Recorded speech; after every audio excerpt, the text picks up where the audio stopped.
What's up, guys? Producer TCustomz with TCustomz.com. Today I want to talk about a production technique that's going to help you beef up your drum tracks. A little while ago I released a video, top 5 secrets of how to, beef up your tracks, get your drums to bang. And number 2 on that list was layering. And for those of you who have been making beats or into production for a while, you guys are probably very familiar with the technique of layering. But what I want to do for this video is I want to break down a very specific technique in the realm of layering and show you specifically what it is. You may already use this technique. I've talked about it briefly in like my last beat breakdown video, I believe. This particular layering technique is probably better for, I would say, your snare clap tracks. You may even use it something for percussion and whatnot. Probably not something you would apply to a kick track just by the nature of the technique. So just to recap, layering is actually stacking multiple samples on top of each other such that you create a brand new sound.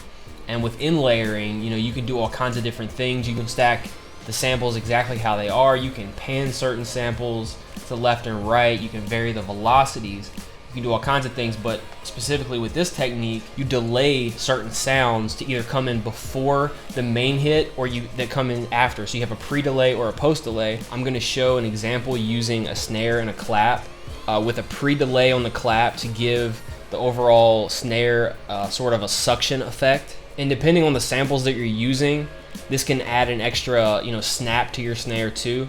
So let me just go ahead and get into it. I'm gonna go ahead and pick some samples from the TCustomz Productions Drum Sample Pack Volume 4.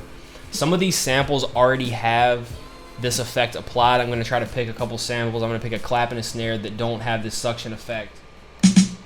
Put this down and go ahead and create a MIDI track with this hitting.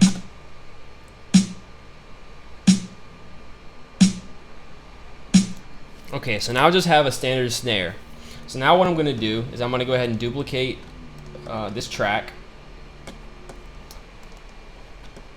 And now I'm going to drag over a clap into the second track. So now I've just got a basic layered snare track. I've got a snare and a clap that play together.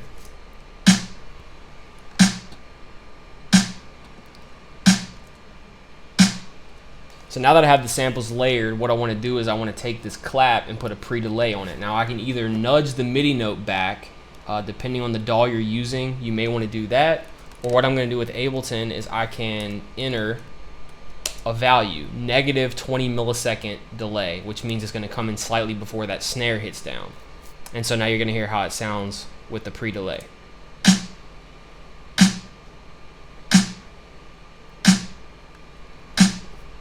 So again, you just hear that kind of that suction effect.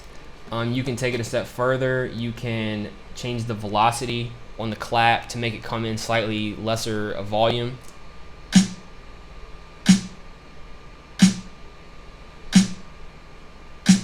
When you guys start doing these kind of effects, these pre-delay and just layering multiple high-quality samples, that can really make for some beautiful drum tracks, especially with the claps, give that suction effect, experiment with some of the velocities.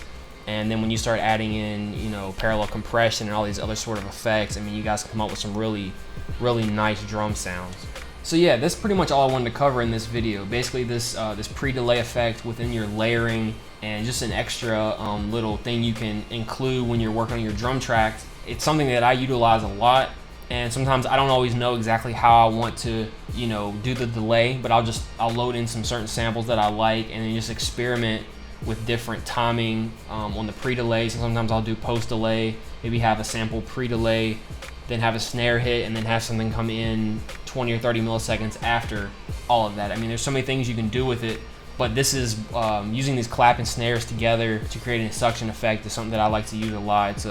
It gives you a really cool sound. And anyway, I just wanted to pass along the information. So hopefully you guys took something away from this. If you did, feel free to like, comment below, and subscribe to the channel if you haven't done so. So for more production tips, tutorials, beat making videos, and basically a lot of tips on how to build your music business, feel free to check out the blog. That's tcustomz.com/blog.